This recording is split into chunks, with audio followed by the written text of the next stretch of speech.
Hello, one and all, and welcome to Grip's next webinar. Thank you for joining. It is now top of the hour, so I thought I'd hit start. And for all you keen people on the webinar, just like me, as I say, I'm always 4 hours early for any aeroplane. So I love that you're all here and you're all filing in extremely early, which is brilliant. Robert and I both appreciate your keenness. Now, what are you keen for? You are keen for this unusual webinar. It's a slightly different format than we've ever done before. It is our workshop webinar. It's the first ever in the history of Grip workshop webinar. And it's all about injecting joy into your event. So how do you make your participants just fall in love with your event, love it so much that they keep coming back? So it's all about experience design. It's about rethinking what you do at your events, your shows, to make your participants, your attendees keep coming back. Now, we have with us today someone very special for our unusual webinar. So it's all about messy thinking. It's about a design challenge. We have Robert Dunsmore. I'm going to get him to explain who he is in a minute. But I just want to set up what the value proposition of this webinar is. And that is that we have asked you, the participants, to submit your own ideas, your own problems. How do you want help from Robert Dunsmore, one of the leading creative directors for events in the world right now? And we have been inundated with fantastic ideas from my lovely participants for this webinar. We've got lots of good ones, and Robert is going to solve them live on this webinar, hence why it's a workshop webinar. Now, don't worry, you don't have to do anything yourself. You just sit there, ask some questions if you want. If you come up with your own problem while you're on this webinar, put it in the Q&A, let us know, because we could probably find time at the end to workshop that one as well. Robert will be on fire. He is already on fire. Some of these ideas I've heard are fantastic. You're in for a treat. So without further ado, I'm going to hand over to Robert, and I'm going to get him to explain who he is and sort of cool brands that he has been working with. Robert, over to you. Good afternoon, good morning, wherever you all are. Robert Dunsmore. I'm a freelance creative director, and that means that I'm an ideas factory. I principally work for event owners and agencies, and my role is predominantly on pitches for rapid idea generation. So if someone comes with a problem, it's not art, it's a solution. The idea is to come up with something that makes the event work better, that turns the attendees into participants. And you're going to see a pretty good idea, because we're going to run through a whole load of things, and then you've given me actual challenges, which we've had a little bit of think about, and we're going to talk about them live. Fantastic. Thank you, Robert. And so who are some of the brands that you've worked with? Come on, stun us with some of these companies. Recently, I've been working with Nando's, a whole load of stuff for Google XI Days, GSK in pharma, HSBC in finance, construction, barber, all sorts of people. To be fair, they're actually not my clients. They are the clients of the agencies. The agencies own those relationships, and they simply employ me as an ideas factory to stimulate them to service their clients better. Okay, so here we go. We have a process here on this webinar. So the process is you submit your ideas, Robert will give you the answers. You can steal his answers for your own events and turn them into something amazing. So there's something for everyone in this webinar. So if there is a solution that Robert comes up with and it's not for your show, but you think, actually, I could do something like that that's a bit different, feel free to steal it. Also, all these ideas aren't, go and find $1 million and do something with. There are lots of easy takeaways. We've come up with low-cost solutions, or Robert's come up with low-cost solutions for you as well. So there's lots of cool stuff in here that everyone will benefit from. Okay, so I wanted to talk about Robert's process. So the first thing we're going to do is a bit of a outline, and Robert's going to tell you about how he comes up with his ideas. So you can kind of steal this process and use it for your own shows if you want to come up with some creative ideas to how to solve challenges. So challenges could be things like, oh, my registration queue is too long and it's getting people bored and annoyed, or I need to change up the beverages at my show because it's just not working, or how do we solve for meetings? All that stuff's going to get covered. So Robert, I'm going to hand over to you. I'm going to stop sharing. if you want to share your deck, and Robert's just going to do 5 minutes, how he approaches these problems. I think it's a good framework so you can see how he thinks. So then we get into the problems after this. Okay. Right. This is like super quick, just to give you an idea. First and foremost, a creative director, because most of you don't use directors. So agencies use them a lot.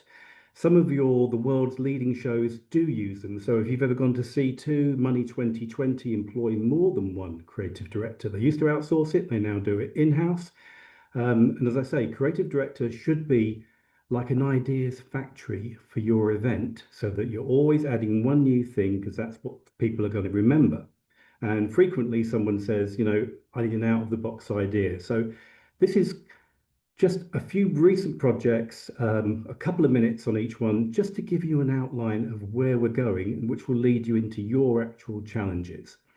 So first thing is issue, idea, delivery. You have to simplify everything. You've got a brief, you've got a show that you want to do. Get all of your stakeholders to agree on the issues, on the budgets, on the purpose, on the products, on everything that you do. If you can get your stakeholders to agree on the issues, you're then in a position to move to the idea stage. The idea stage is where you come up with an idea which negates the negative issues and creates a positive issue, which is a platform or a foundation that you're going to build your verticals for your show from. Then, if everyone agrees on the issues, if all of your stakeholders agree on the idea, then everyone can join in. And when they join in, you all work independently on delivery, but you're all going in the same direction. And I hand wrote that because I kind of feel sketching can help. Sketching is an action, and when you're in a group and you're around a table or you're doing something, if you describe something, then you're going to have 8, 9, 10 different versions of it. If someone can sketch something or plan or doodle, then it's something that everyone can focus on and it brings a group together. And so it's really good for rapid idea generation. Typical one here. This is Google XI. This is at IMEX in Las Vegas. The end of last year. If anyone went there, you actually saw it. The issue here was the client wanted a space to thrive, not an exhibition stand. They wanted a space to thrive, is what they asked for. The idea was, okay, well, we're in Nevada. Nevada is a desert. So why don't we grow the stand in the desert? Bring in the succulents, bring in the rocks, bring in the pebbles, bring in everything from the Nevada desert, build our stand with it, and then afterwards put it back. And that's exactly what we did. We built this thriving space full of flora and fauna that was local to Nevada. A desert also has a wind. The wind is in B flat. When the succulents breathe out after rare rainfall, there is a scent. So the desert gave us the products, it gave us plants, it gave us a scent, it gave us a tone. And we put it all back in the desert afterwards when we finished. This was a show for GSK. GSK are a giant bioscience company. They demerged, the biggest demerger in financial history, apparently, where they dropped their retail side and they were going to just become a fast-moving bioscience company. That meant what you actually had was an issue here of belonging, because all the staff that are there, the 72,000 staff, do I still belong to this? Am I part of this? Do I have a future here? So we created an event, 1,500 people in the room, a live event that kind of put its arms around you. And then we created subordinate events at exactly the same time in India, in their offices, on the east coast of America in Philadelphia and South Carolina, in Wavre in Belgium, also in the Far East as well, so that for a couple of hours they all came together and the CEO was able to walk out, talk to India on one screen, talk to Philadelphia on another screen, talk to 1,500 people, answer those questions, access to the leadership, reassure them they still belong. Personio. This is an HR show in Manchester. And here the issue was, how do we attract new employees, candidates who want to work with us to get a new job? And the idea was projection. Instead of building an exhibition stand, we built a WeWork type New York loft apartment, complete with the metal windows, the brickwork that's exposed, the cool furniture, the planting, the neon signage, so that when people walked in there, and there's a whole load of exhibition stands, there's one space in there that looks like where they wish to be, so they can project their future career upon it. And obviously, they got more leads than everybody else. Barber ABI, construction industry. This is always a tricky one. And the issue here was to create a time machine. It's an exhibition stand. But Barber realized that their intelligent software, they need 7 or 8 minutes to tell that story to prospective attendees and delegates when they come in. And they were getting an average dwell time of around 4 to 5 minutes, which wasn't making the grade. So we put a big long bar on there. We put the best barista we could find. We had the best coffee, we had the best infusions that we could find. We put chargers in the bar so that you could charge your phone. We put plugs in the floor and sockets. Anything to make people stay for longer, increase the dwell time to well over 8 minutes, increase the leads that they took by 42%. This actually, I just came from Manchester yesterday. This is the second edition of this. This was but for Event It, and they have an event called Experience It, which used to be in a big exhibition hall, and you had people wandering around there. They have to figure out where to go, how to walk around. They tried all sorts of ways of making an exhibition hall work better for a relatively small, 200 or 300 person event. They decided to port it from an exhibition hall to these giant bars that you get these days. So they did it in Brewhemia in Edinburgh. We've just done it in Diecast in Manchester. But how do you replace the exhibition stands that you would conventionally have? And we put all of the exhibitors actually in the bar, on bar tables, on the bigger, longer tables, on the smaller tables. And we said to each of the exhibitors, in lieu of their exhibition stand, bring one box, one cabinet of curiosity, one Wunderkimmer, and you unbox your products or you unbox your activities, and every exhibitor who comes around there goes from one table to another, and they get an unboxing experience every time they go. So, an AV company used a little Lego kit. There was a cash register. A hotel brought a safe out of one of the rooms, the normal room safe, covered it in their logo, and then they gamified it by making a code, and you had to break into it. And if you broke into it, you got given giveaways and stuff like that. So it's a really effective way and much economical way of doing an exhibition. And the beauty of it was, because it was in a bar, because it was in a social space, as soon as people came in, even before it opened, they started networking and they started doing deals with each other, because it changed the behavior of the attendees to participants immediately. So typically, that's what the Google thing looked like in Vegas, where we brought grew it all in the Nevada desert, brought it in. There was even some rough grass in front of the Google XI sign that you've got there, and that was a presentation area. And we encouraged all of the speakers to take their shoes and socks off and stand on some scrub grass from Nevada to feel present. GSK, the great big arms, that welcoming around you. And then an extra thing to that is, as you saw in the bottom right-hand corner, you've got Battersea Evolution, where we actually covered the front because it was at midday, 5 o'clock in Bengaluru, 9 o'clock in the morning in Philadelphia, 12 o'clock in Central Europe in London. And we covered all of the frontage of Evolution in their orange, in a reusable vinyl, which we could strip away and recycle.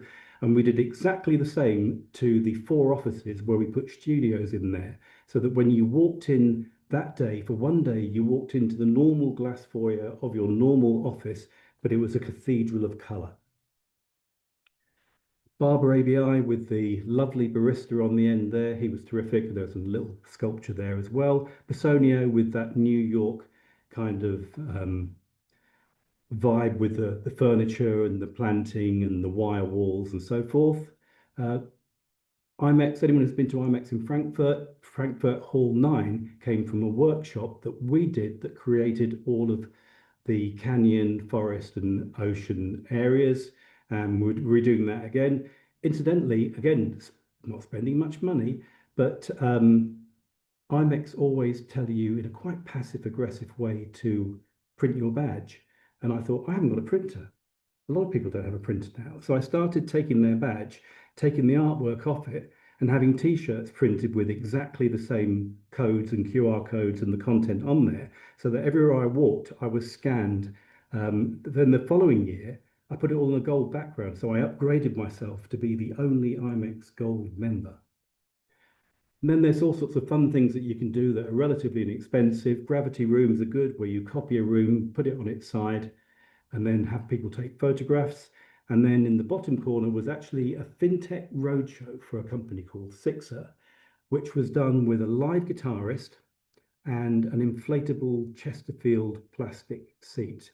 We sent the seat, which you then plug in and blow it up. The guitarist turns up on a train, and we do all of the events were in dive bars and in music bars before they opened, so that we got them, relatively inexpensively or often just for staff costs. And the guitarist was briefed with certain key words. Whenever there was a word, someone said money, he riffed money for nothing, or money's everything. So that the guitarist interrupted the interviews with little riffs. And at the end of the show, you have all these guys, because it's fintech and it's very tech bro-ish, going up asking him to do riffs at the end. So there's all sorts of things that can be done in different ways. And that's all issue, idea, delivery. Fantastic. Thank you, Robert. That was mind-blowing. Really enjoyed that. I particularly like the bringing the outside in for Google and then putting all that stuff back into the environment. I think that's fantastic. Yeah, and I think we're all going to ditch conference venues now and take it to massive pubs and turn it into roadshows. What a great idea. It saves a lot of money and it's kind of fun. Makes sense. Yep, let's do it. Okay, talking about let's do it. It's now time for your problems to be solved live on air from Robert. So as I said, there's nothing for anyone on the webinar. Nothing you need to do. Just sit there and soak it all in. But if you have some challenges that you'd like Robert to come up with an idea for freestyle at the end, send them in. You don't have to give your name. It can be anonymous. You can just make up what show it is. But yeah, we'd love to see some in the comments. Put it in the Q&A. But if you haven't got any, fine. Just listen to some of the genius that's going to come out of Robert's mouth. Okay, let's look at some of the challenges. We had a whole bunch. I've picked 6 of them, which really excite me. Let's talk about the first one. So this is from a Convex event. And this person submitted this particular problem, which is we have a first-time visitor churn problem. 50% of our first-time attendees never return. We think it's because the show is very large, 40,000 plus visitors with 300 talks. I mean, we're talking huge. What can we do to solve this problem? So what they're saying there is that, attendees are coming for the first time, they're getting a bit lost, they don't really know what they're doing. They maybe spent $3,000 on a ticket, $4,000 on a ticket. It's an expensive thing, expensive show. And because they've spent that money, they get to the end of the show and they go, have I really done everything? It's a bit like Glastonbury, the festival in the UK. You've got to walk miles to see an act, so you don't see that act. You get to the end, it's like, oh, have I got decent ROI from it? And that means that a lot of people just aren't coming back. So, Robert, over to you. For this particular Confex event, what could they do? What are some of the ideas you've solutionized for them? Right. Total transparency here. I was given these before, and I spent 20 minutes on each of the ideas. Each of the questions, I've done a 20-minute issue idea delivery session on, and this is what 20 minutes gave me. So, visitor churn. I simplified the issue to elevating first-time experience in a big, busy, established show environment. You make things simple and then you can actually add a little bit of style to it. So elevating the first-time experience. And the 2 notes that I wrote down was design an exclusive first-time seduction experience. And I wanted it to be, because it's the first time you've gone, It's like a first date. So I've deliberately used the word seduction. And then exclusive is really good because other people aren't first timers, you are. So it's a different look on the word exclusive. Then it's coming down to that thing of belonging, like we saw in some of the slides before. Belonging is incredibly important. And so I wanted to see whether we could create secret and exclusive content touch points in the hall. That's the actual idea. Secret, exclusive content touch points in the hall. So for instance, you're making the first time special, hide those first time touch points, but hide them in plain sight. The show looks exactly the same to everybody else. It only looks different to people who are in the know, only looks different to people who are first timers, and they don't know what's different. Everyone else is not. So, sure, there are things that have been done before at big shows, first timer lounges. That's okay, and that works quite well. But the chances are that a lot of your first timers are of a younger generation. So don't make it a lounge, make it a first timer hangout. Now, a first time hangout would be a really looser, hosted by a kind of vibe.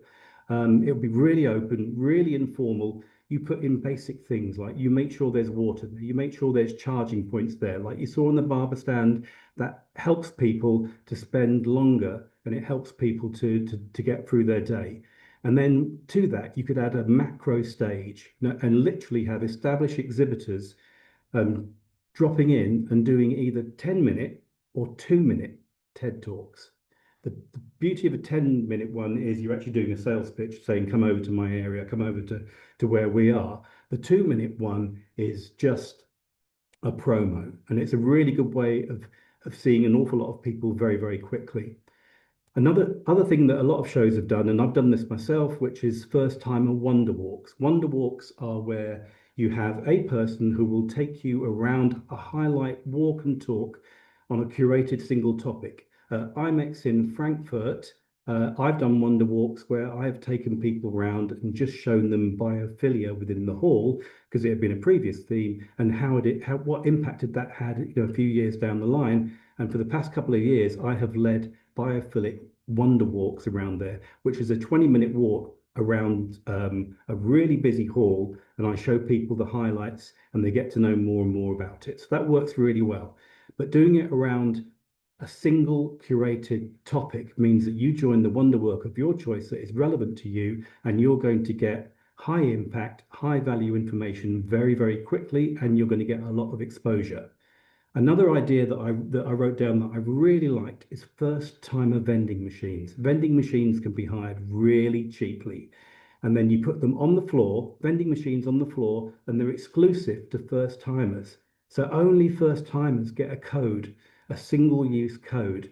And you stumble across this vending machine. It might have drinks, plastics, it might have inner soles, it might have umbrellas.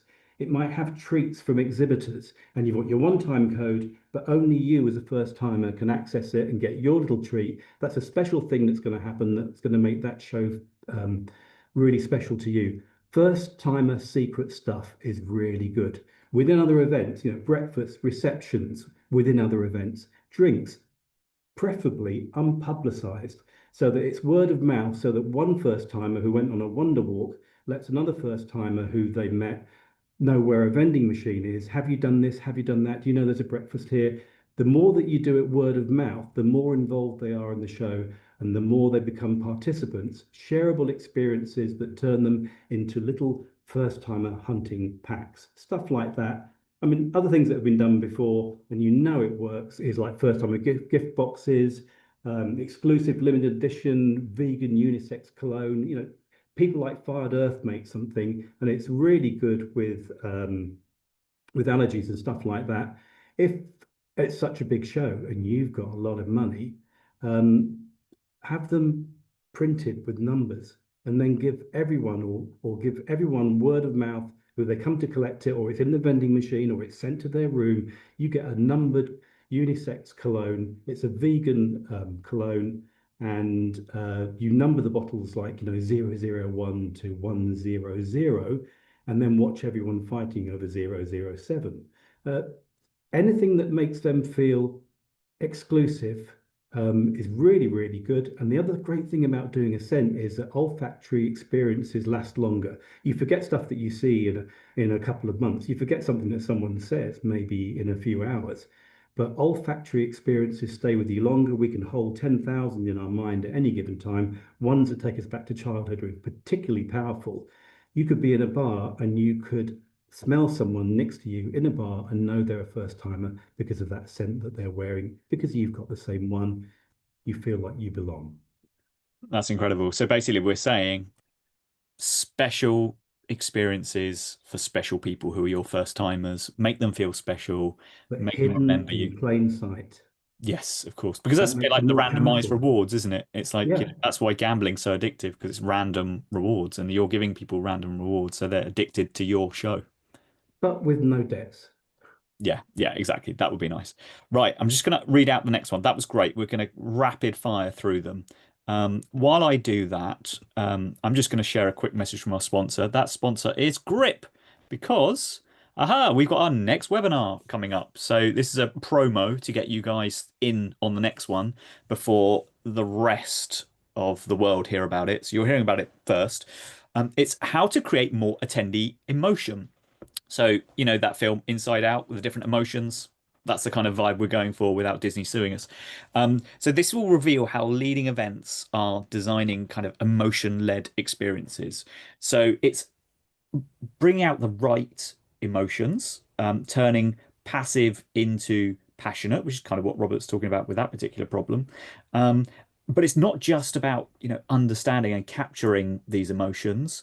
It's about acting upon them, whether they're negative or positive. So how do you spot the negative ones? How do you spot the positive ones? How do you turn that into action? So we've got Liz Latham, founder at Club Itchy and the Community Factory. And we've got Juraj Holob as well, CEO of Speaking Heroes. And he's a meeting designer, formerly at Slido. So he is the guy when it comes to engagement and emotion. So yeah, do sign up for that one, and I'll put the link in the chat as well. Right, while you're looking and signing up for the next webinar, I'll give Robert the next problem, which is it's a conference event for media.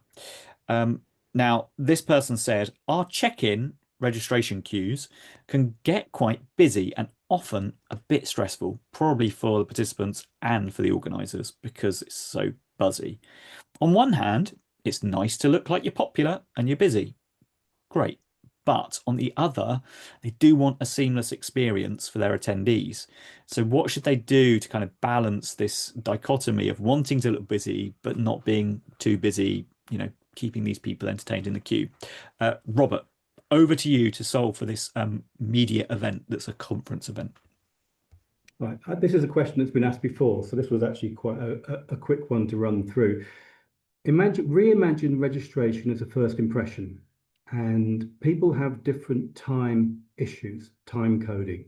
So what if there was a fast entrance, and what if there was a slower entrance? So, with smart registration, with smart badges, this is getting much, much easier to do. So think of Channel One as a burdenless and frictionless kind of experience for people who are time poor. Let's call it the line. We'll call it the line, like that big thing in Dubai they're building, in Saudi they're building at the moment. And it's called the line because it isn't. And the line is effectively a high-speed tunnel through a registration lobby. It's limited touch, limited time. There's nothing that you have to do. It's frictionless. It's literally a club class queue of queue jumping. That's what you're really doing. It's an express thing where you literally don't have to talk to anyone, don't have to do anything, just flash your badge as you go through and everything occurs. I mean, if you really, really wanted to do something exotic with that and you've got a little bit more money, because at the moment we're just talking like a corridor. What if you were to put a travelator down there? What if it were to be like a club class experience and there was a travelator and you literally step on the travelator and you're sorting yourself out, flashing your badge on your touch points as you go down, you're delivered into the hall really, really quickly because you're already late, you're incredibly important, and it's money. Channel 2 is a lobby. And it's a welcome lobby and it's a lobby experience, far more like when you go to a really nice museum now. They've always got some kind of entrance experience. It's a welcome experience. And then just imagine it, that lobby has the tunnel, the line goes through the lobby, it cuts through it. And the welcome experience is for people who are less time poor. It's still club class, it's still really nice.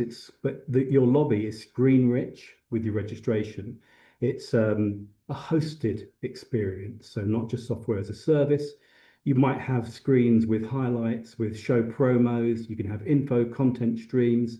You might even be able to get a coffee or a water, take your time getting in there, sort yourself out, prepare for the experience ahead.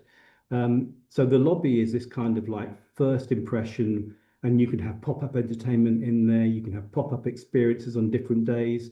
It's kind of like a little bit of a party up front. And of course, with this lobby experience, you could hire the lobby out in the evening for drinks, receptions. So it's a first impression, but with a stretchy kind of timeline. Oh, yeah. Yeah, that's the way to do it. Travelators reminds me of the Gladiators. What a great TV show. Get It would people be through. quite fun though to go into a show on a travelator. Be great. I'd You love can it. hire them relatively inexpensively now. Yeah. Yeah, Okay, give me sign another me up. one. Big fan of that one. Right, gonna crack through these one. Next one. It's a crypto event, so it's a Confex event, so combination of a conference and an exhibition. Um, and they said, we are worried about our crypto event that it's become stale. We have a keynote speaker and a different theme for our annual show. So that's kind of how they're injecting creativity into it. Different theme and a big keynote speaker. But apart from that, it's a bit dull, and we worry our competitors will out innovate us and will lose our audience. We'd love to hire a creative director to spice it up and create some cool activations at the show, but we don't have any budget. What low cost things can we do to make our show have more of a zing? And they put a zing in inverted commas there. Yeah. So we're talking, we want creative, but we don't want to pay for it. It's bootstrapped crypto zings. Okay. Um, it's crypto. Crypto is like independent, it's decentralized, it's kind of beyond central control. So you can afford to be outrageous if you can't afford to spend a whole load of money. So um, I'm going to say let's do something that's called a lightning strike campaign. And so every activation, everything that we do, we call lightning strikes. So these are all crypto lightning strikes. So first and foremost, before the event occurs, you're going to have to tell people that you're doing it differently. And so online, you're going to need like a lightning strike rush promo campaign. So why don't you just get shed loads of extreme videos and ask our speakers to record a 10 or a 20-second really shouty, hang out of a window and do a shouty preview of the talk or whatever it is that you're going to do. And then we dub that, again, it's relatively inexpensive because this is all done on a phone. You can dub that onto extreme videos. And so you might have these rush clips where one speaker, it looks like they're tandem jumping out of a plane. And then you get the audio of the 10-second or the 20-second preview of their talk or what it is that they're going to be going on about. You might have another one where you've got a speaker who looks like they're a passenger in a Lamborghini, doing a 200-kilometer standing quarter mile. All of these things have got a really, really rushy. They've all got masks on, or they've all got helmets on, so that you don't have to say who they are. You've just got the voice and the talk. It's crypto and it's cool. It's really shouty lightning strikes. Then maybe outside the event, you know that your event is going to be in a given venue. There'll be hotels that were being used. So create a lightning strike army. Now, that lightning strike army is basically fake pedestrian individuals who walk around the hotel lobbies and they walk around the routes of the event hotels. And they've all just got a t-shirt of your show on with one question. I mean, whatever your theme is, what's crypto got to do with it or something other like that. And if you think of The Matrix, the film, you think of the red dress scene. You think of the scene at the end when Keanu Reeves is walking against everyone. Everyone is grey. He's got a white t-shirt on.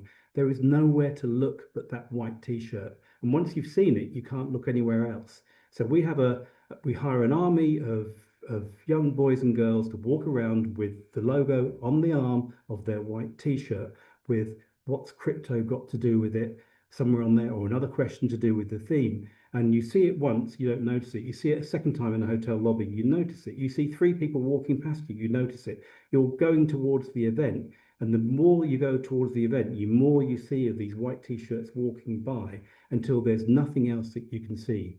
And here's the kick. If any of those kids are challenged, they remain mute and they hand over a "What's Crypto Got to Do with It" event expo card telling you to do something at the show when you get there. It's kind of like a show theme elevator pitch, effectively. So that's kind of like online, that's outside. Then maybe inside, maybe, I don't know. Um, Inside, you've got to do something slightly outrageous, but it doesn't have to be anything to do with the show. So you still do the show like you're going to do the show because those are our infrastructure deliverables. But what if you were to have secret rooms, just straightforward truss and fabric, and you peep through? You don't tell them what's in there. Nothing says anything about them, but you peep through the drapes, and there's a games room. There's a badminton court or a pickleball court or table tennis tables, all branded so that you can sell that as sponsorship, you can sell it to partners and stakeholders, and you go in and have a little bit of fun. Something you might have another room that you peep through the drapes, and it's Wall Street. There's just graphics of Wall Street, but with your products put in the windows and stuff like that. And there's a massive fan blowing a huge wind down you, so that you've got this gale going towards you. Other financial centers are available, obviously. You can do it wherever it is, and with branded crypto product within the graphics on either side. You might even have a dark room that's completely black with just a soundscape. So you audio jack an experience. These are just things that you can do to change people's attitude and to get them to release and think different and do things that are against the grain, that are decentralized, that are strange and outrageous. You might even have a room just full of a wall with graffiti, crypto graffiti all over it, and plates, and you can just throw plates at the wall like being in a Greek restaurant. It's incredibly therapeutic. Oh, sign me Everyone will up. remember that forever. Yeah, I'd love to throw some plates that could be branded with the show. I mean, I think you've touched on something there that Fiona in the questions said something interesting, because you said how you could use sponsors, leverage sponsors to pay for some of this stuff. And she says, how do you justify a budget for interactive or fun experiences to senior stakeholders who will only really value direct experience outcomes like, exhibitor delegate connections? So how do you prove ROI on these creative elements, or how can you afford to do them? Well, first and foremost, it's attendance. It's everyone that goes in there has got a badge, which means that's each person, each attendee is an identifiable asset. And so if you got someone to peep through some curtains and go in and play pickleball, you know something about that person that you didn't know before. And you can start to see which ones work better with which certain demographics and which certain delegate time. And then you can start to profile stuff and make those activations just for those people. And then when you bring people along, you give exclusive activations to exclusive people where they're going to meet like-minded individuals. Yeah, great answer. And I would add to that I would lean on your sponsors and exhibitors. Get them to be more creative with their activations. It's something one of our clients, South by Southwest, does very, very well.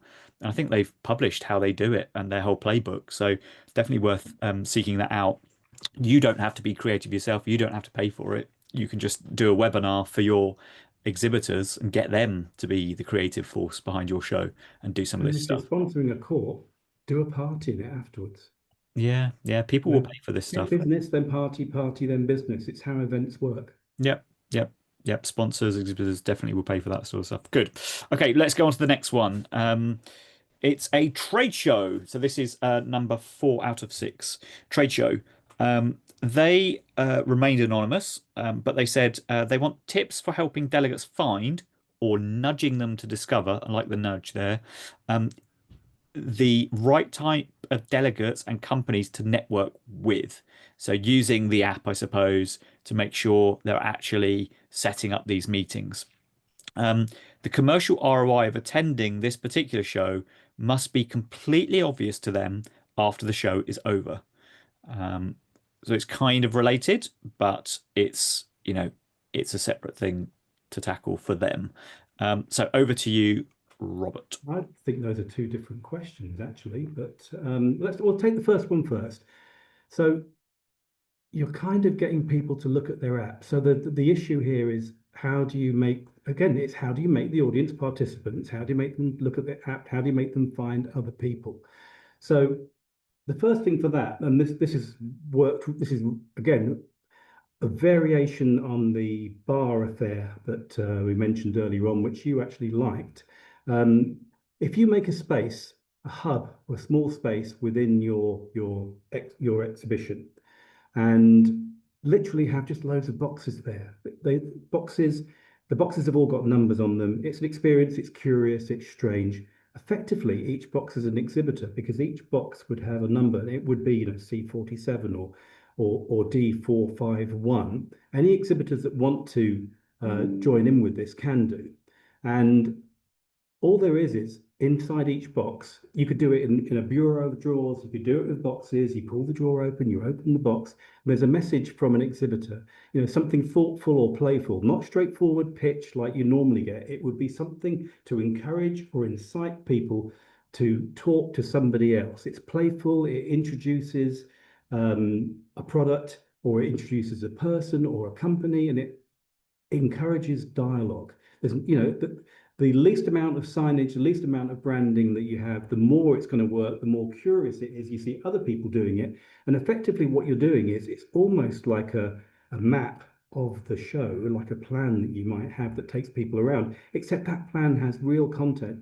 And that plan actually talks to you and it's curious. And you see other people peeping in these boxes or opening these drawers or opening cabinets and finding things. And that just makes you want to go on to the next one, and you look at the next one and the next one, and you will find yourself in places looking at messages from people who you otherwise wouldn't have seen. So the idea of creating an unboxing zone in the hall. So that would be one way of doing that. What was the second? The second thing was about Um, everything. It was about how do you get people networking? So I like the fact that you've come up with a physical, because often these things are digital, in the app. So you've connected a bit of physicality to the digital to make it feel a bit more real. But it's like the commercial ROI of attending the show. So it's like playing that yeah, back to them to evidence. say, I want evidence. yeah, because you've had this Yeah. meeting, you've got good ROI from this particular show. Well, again, take the hub that we've just created, the unboxing experience, and what if you were to unbox data, facts, figures about the show? So what if you were to create, again, you just do it with hire tables, and maybe a couple of staff in white lab coats that have got the logo of your show on there, and the operatives just lay on the table. You just have literally A3 or A2 pieces of paper, and each piece of paper is a topic or a fact. And so you might say, so say the meeting show, for instance, it has 31,500 scheduled meetings. There's 4,500 attendees, something rather like that. So you would literally have your lab guys putting out data live on your tables, and it would be effectively ratioed counters. So it could be, if it was an engineering show, it might be a pile of engineering nuts and bolts. If it were to be a confectionery show, it might be chocolate tablets. And so you've got piles of them, and the bigger the pile is, the bigger the number. So if one piece of data is 4,500 attendees, there's going to be maybe 450 counters on there. If it's 31,500 scheduled meetings from those 4,500 attendees, there's going to be 315 counters on that particular one. 21,000. So you could take any number and turn it into a visual representation with your counters that your lab coat guys are putting out.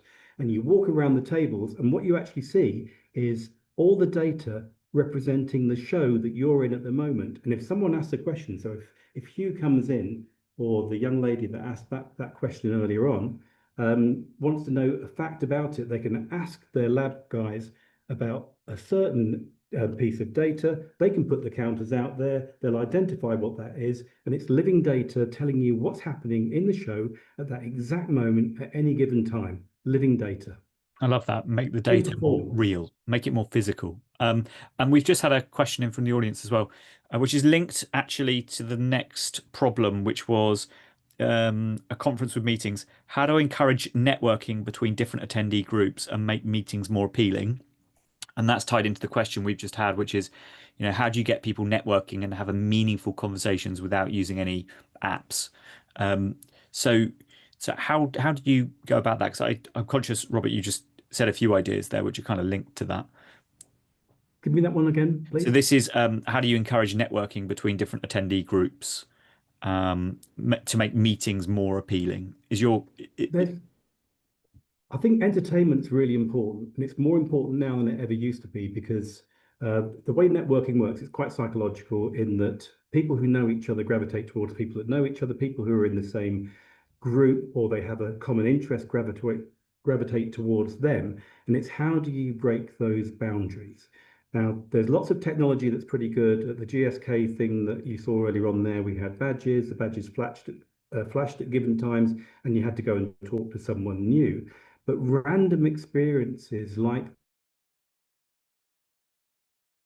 the Wunderkimmers, like the unboxing experience, random experiences like um, the pickle courts and the hidden features that we mentioned earlier on, a really good way because as soon as individuals who don't know each other have had a shared experience, then they become bonded in a certain way, and that increases more networking. That's why there's so much food at food and drink at shows because there's a tremendous amount of network done through that. But it's how do you make it more entertaining, or how do you surprise and delight people within it? So you always add one new thing because that's the thing they're going to remember. Yeah, that's really interesting. One new thing. It's about keeping your show fresh and original because people want to come back for new experiences and people remember the new. This novelty is wired into our brains. So that's what fires the neurons, gets us releasing dopamine and Which all the is where great entertainment happiness. works, which is why business, is it a party behind a business or is it business behind a party? Both of those work incredibly well, and that's why they're used so much in like South by Southwest that you mentioned earlier on. Canline does it all the time. Money 2020 we mentioned earlier on. They're very, very adept at doing things like that. Yeah, they're constantly innovating. That is the key. Right, last one. It's a virtual event. It's a book club. Um, so this virtual book club for event organizers. So everyone on this call. The goal is to spark meaningful conversations that are often missing in our industry. Conversations inspired by thought-provoking books, not driven by sales or transactional mindset. So they're basically looking for ideas to simplify a virtual book club, make it accessible to busy event planners. So it's not about sharing ideas, it's not pitches. The long-term vision is to make it a virtual format and bring it to life. So they could do in-person meetups. So it's kind of virtual turning into physical during trade shows where conversations can continue in a busy networking environment. So last one, this is about inspiration from books for event planners to be able to share and mingle. I think it's another networking one, isn't it? So how would you do that with the kind of virtual, then transition into physical? Seems like there's a lot to unpack there, Robert. There is, but it's a cute idea. I mean, everyone knows about Reese Witherspoon's book club, which became a data harvesting affair. And that's been absolutely amazing. This is a much smaller scale, so we've got to make it magical. If it's virtual, it really should be magical. And then we take the virtual into in real life, which is going to be easier. So a book club will have some kind of a member space. It's a membership because you're all reading the same book. And if it's virtual, then there's going to be some kind of portal, website, HTML site, whatever, or an app portal, whatever it's going to be. And that's going to have stuff about the book. It's going to have synopsis, reviews, things, whatever, all the things that you're going to have and have them. That's fine. But make sure that the background of those are rooms, real stylish rooms like DZine magazine or some wonderful, the best, most luxurious place that you've been to, which looks kind of cool. And it's a kind of cool space that you'd actually like to sit down and quietly read a book and just be inside your own head. And so the visuals are of some stylish rooms, and then you add one new thing to to your portal, and that's an audio experience. It's a blackout room, a blackout page on your portal where all there is audio. And then you ask the membership to upload, because it's about a journey. You know, reading a book is a journey. You don't know all of it until you've got there. So why don't you make this anonymous audio experience like a journey? So you ask all of the readers to upload, every time they've read something, you read 3 pages or you read 16 pages, you upload an anonymous audio comment after each reading session. And you just start off with, page 27. I just love that thing on there. Page 43, I'm a little bit scared of the girl in the corner. It doesn't matter what it is. And then it's there, it's magically intimate, and all the other voices are there. And whenever you go onto that dark portal within your HTML site, you've got your headphones on, and all you can hear is voices of other people who are reading the same book as you, but at a different time. So you've made this time machine, and you're inside their head because you're finding out what they think or what they feel at this moment, just like a listener reading a book. But also you're learning something about them because you're hearing their voice, but you might don't know what they look at. So the whole event space inside your head becomes this audio soundscape, and this will start conversations, and it's kind of like magical. So then it means that over the length of the book, you are going to have a series of soundscapes of different comments all the way until it's finished. So if you were to do this in a real life experience, hire the venue from the portal pictures.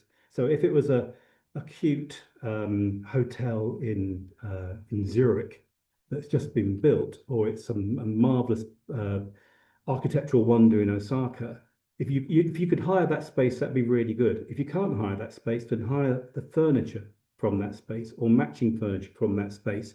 Put it in an exhibition hall, so it's a space without walls. People who have read the book, who have followed your membership, who are in your club, will recognize it when they get there. And everything that you have there will appear to them. And then you also either have blindfolds or you create a black space that people could walk into just with blackout curtains and sound deadening curtains with your soundscape going. Now, the soundscape doesn't make as much sense for the real life event, but what you are listening to is real people from your industry who have read a book that whoever came up with this has thought of. And so it's kind of like a recruiting process for the next book membership, the next book membership, and the next book membership. Something like that. Genius. I love it. The audio, visual, everything coming together. Right. Biggest event space in the world in your head. It's all in there. It's all in there. I think we learned that today. Um, I've got a 1 minute challenge for you. The 1 minute challenge is answer this person's question, which is how do you get general attendees to share with others that they're excited about coming to your B2B event? So how do you leverage your attendees before the show's even happened to generate a buzz about your event that is going to happen but hasn't happened yet? So the goal is hopefully try and get more ticket sales, get some more FOMO going on. So this is a 60-second challenge for you while I share our next webinar. Go for it. Find out who your most active social users are. Use something like BuzzSumo or use any digital tool that tells you who your most active ambassadors are. Engage with them, give them secret stuff about your show before the show happens, give them previews, give them incentives before they do, and they are going to share it with their peers. And so you end up with a chain of peer-to-peer activity, which is encouraging other people to join in. All you need is one ambassador per 300. It's all about the ambassadors. Brilliant. You did it in 60 seconds. Thank you, Robert, and thank you for this webinar. You have been mind-blowing. Please tell people where they can find you if they want to kind of talk to you and maybe catch up with you afterwards. The magic of LinkedIn is always the safest way to do it. Okay. Follow Robert on LinkedIn for more genius mind bombs. And for more mind bombs, come and join our next webinar on the 28th of August, how to create more attendee emotion. Well, that was brilliant. I've thoroughly enjoyed that webinar. We've been trying to pull it together for 2 years. We got there in the end, and it was And I'll be with lots you of for the next one, listening to Liz. She's terrific. Liz is really good, really good. You're going to love it just as much as I love this one. Thank you, Robert. We have created lots of participant emotion on this one.